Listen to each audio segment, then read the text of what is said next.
Hello, friends. Jason Michaels here with you again. This is the second part two of a four-part series that we are doing right now on mental health awareness. We are in the middle, or in the middle of May, the second week of May, and May is Mental Health Awareness Month. And in 2 days, we begin Tourette Syndrome Awareness Month. And the reason I know that is because I have Tourette syndrome, and so that's the reason why I am speaking on. It's one of the reasons why I am speaking on mental health awareness. So, real quick, let me give you the real quick overview or the real quick recap of what we talked about last week and why particularly I am talking about this. Real quickly, we're going to be talking about resilience and the second resilience tool that I want to teach you today. And when we're talking about resilience, I'm specifically speaking in terms of mental resilience, the idea that resilience is the ability to recover quickly from difficulties. It is a mental toughness. Now, as I mentioned a moment ago, I am a keynote speaker. I speak on mindset, resilience, and high performance. And I'm also a professional entertainer for the last 20 years. And I'm the author of the book, You Can Do the Impossible Too, the Amazon bestseller. I've entertained and spoken in 25 countries around the world. And like I told you a moment ago, I grew up with an embarrassing secret called Tourette syndrome. Now, last week, I shared with you my first technique, first resilience technique, and I talk about this in my resilience talk, actually. The idea that what we need to do, our very first step in building resilience, is to own or give it a name, take ownership of whatever the challenge is that we are dealing with. Now, because of COVID and because of the last year and just how wild it's been, so many people have been dealing with so many different issues, whether it's anxiety or depression or suicidal thoughts or lack of focus, a number of different things that it could be. And the first step towards building greater resilience is to be willing to do the very brave thing of taking ownership of what you have. Literally just take ownership with yourself and say, you know what? I am dealing with, or I am struggling a little bit with this thing, and literally just say, hey, here's what it is. And this is something that I need to just realize that it is part of who I am and part of what I'm dealing with right at this very moment. Our second technique, which we're going to talk about right now, is the idea of talking about it. I said we're going to talk about it right now, and this is the idea of talking about it.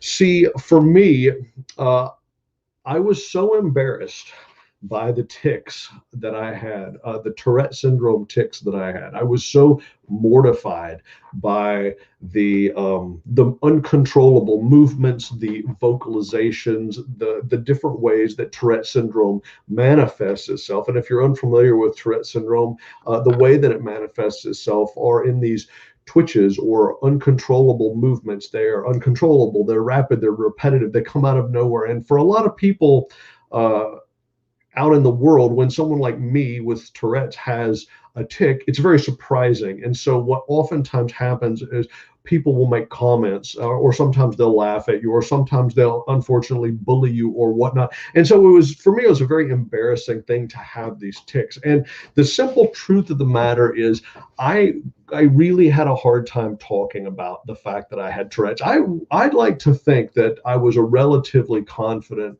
person, especially a young person, a young adult. But this one thing, this Tourette syndrome, absolutely, I couldn't talk about it. I couldn't say the words. And when I say I couldn't talk about it, I'm not just talking about to the world. Like, I had the hardest time talking about it to my family. To say the words Tourette syndrome was a source of deep pain for me. And so I was really uncomfortable. And it took a friend of mine, who is also a professional speaker, who knew my story and knew myself, and little by little was getting to know my family. It took him a process of little by little, over a course of years, introducing the idea that I should be willing to talk about Tourette's, and just giving me every now and then just kind of a gentle nudge. Hey, maybe you need to talk about it. Maybe you need to be talking about it. It took him a course of multiple years before I got to a point where I was comfortable talking about it. And when I say comfortable talking about it, I'm not even talking about talking to the world about it like I'm doing right now. I'm talking just to my friends about it.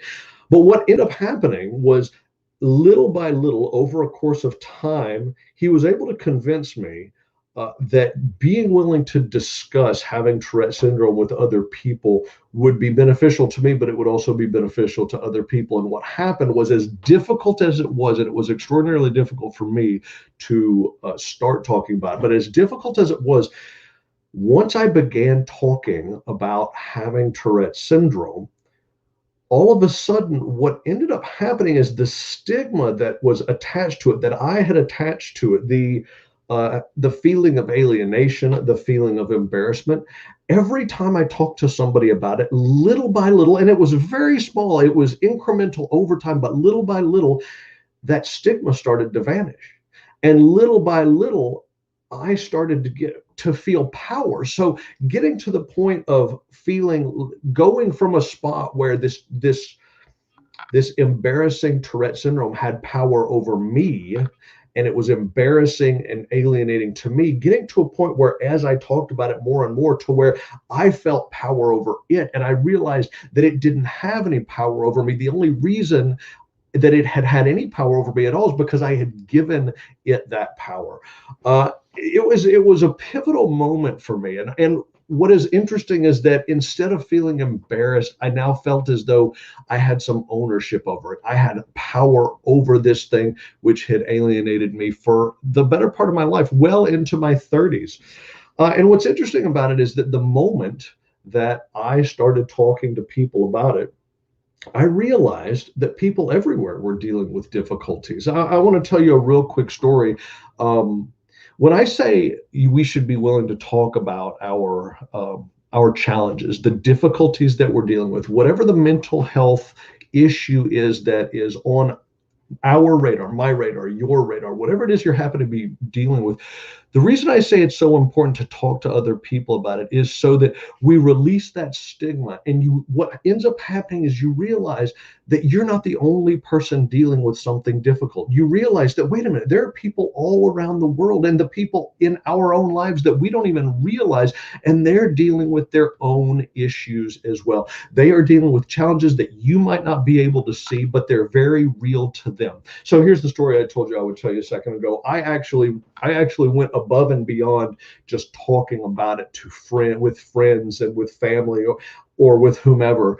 I actually decided to make it a part of my programs, and that when I got up in front of audiences, that whether I was doing a show or whatever I was doing a talk, that I would actually tell my story about growing up with Tourette syndrome and living with it. And the very first time I did it for a real audience, a real audience, like people who were paying me to be there, I did about a 45-minute long magic show. And the client that I was working for knew I was going to do this. And then I said, I told my story. It was about a 10 or 15-minute long talk at the end. And after the talk was over, after the entire thing was over, I was packing up my bag. I had a woman come up to me, and she said, she was moved. She was visibly emotional. And um, she said something that I'll never forget. It was very emotional for me at the time too. She said, several years ago, my son committed suicide. And ever since then, I've been absolutely paralyzed, and I haven't known what to do. I haven't known how to go out and what I needed to do with my life next. But by hearing your story, and she was referring to the story that I had just told on stage to everyone, she said, by hearing your story, I now know that I need to go out and help other people, other mothers and fathers and parents and siblings that have lost someone in a similar way. And now I feel free to do that. And I just want to thank you for sharing your story with us. And it was, let me tell you something. I got very emotional. She was crying. I started to cry. And that was the moment that I realized that I was standing in front of a group of people who all looked extremely successful. They were all in their really nice, well dressed. It was a wonderful looking group, but I couldn't see inside their souls. I couldn't see the things that were bothering them and that were weighing them down. And that is the moment that I realized why it is so important to share my story with others, and why it is so important for you to be willing to share what you're dealing with other people. And one of the reasons is because it gives you perspective. To know that you are not alone, to know that I am not alone dealing with Tourette syndrome, that there are other people who have dealt with it before, who are dealing with it now, and who have similar struggles and deal with the same issues that I deal with. It helps me know, it gives me strength, it gives me power, it helps me know that I can support them and they can support me. The simple truth of the matter is that I was well into my 30s before I was willing to talk about it, and bottling it up, like I said, I was so embarrassed and so alienated about it. Bottling it up was almost unbearable. It was so deeply painful to me. But by talking to by talking to people that I trusted, and that is important here, by being willing to talk to people that I trusted, I had this release. I gained this power, and it gave me something that I never in a million years thought that I was going to get. Instead of feeling embarrassed anymore, now I felt as though it was not the thing that had power over me, that was overshadowing everything else in my life. It was just a small, tiny element that just happened to be part of who I am. So my question to you today is as simple as this. Do you have someone you can talk to? Do you have someone that you can trust, deeply trust, that you can take whatever it is that you happen to be dealing with and take to go to them and say, hey, I'm dealing with this and it feels unbearable. It feels like it's more than I can handle. Just the simple act of doing that will absolutely give you a power that you cannot imagine, I assure you. So I genuinely hope that you will take this little resilience tool, the idea of talking about it, and implement it in your life. In next week's broadcast, we're going to talk about looking at the big picture and what that means, because so often we get lost and we don't see the big picture of everything going on around us. We just see what is happening to us in a specific moment. Now, if you are interested in some resources, I will share this with you. I have a full resilience training that I have online, and it's multiple videos and wonderful, wonderful resilience tools. You can get 3 free resilience videos by visiting my website, jasonmichaelsmagic.com. And then all you have to do is click on the button that says resilience training.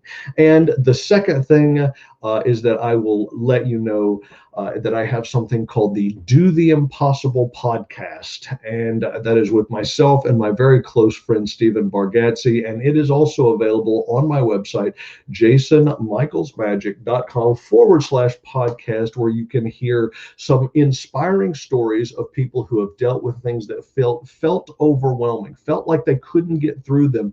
And yet they are inspiring true stories of overcoming difficulty in life. I thank you so much, and I invite you to join me back here again next week, where we will talk on resilience tool number 3.